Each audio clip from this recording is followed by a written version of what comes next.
ZEO stock analysis and ZEO stock prediction. Is it a buy right now? Watch this 1 minute video till the end, find out. I like the performance, you know, 103% up is phenomenal. It's decent. Zeo Energy stock for me, I mean, honestly speaking, I'm still looking to double down on this. Where, you know, previously doubling down meant like selling. And you know, this was a great one. I almost reached the point. Here is the proof of me calling out the bearish side.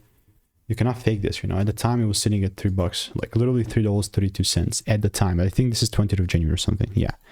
Look, since then, and with all that to say is that once it's pumping up as such, what I've seen the most success with, and this is not forever, but this is like intraday trades, it's just doubling down and buying more.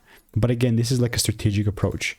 I'm not just going to buy at the top. I would rather wait for the price to pull down, give me the confirmations, and then I'm fine, you know, with buying.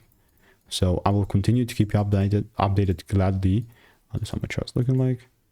If you want to learn how I'm making 5-10K per month trading, click the first link in the description, get my free emails.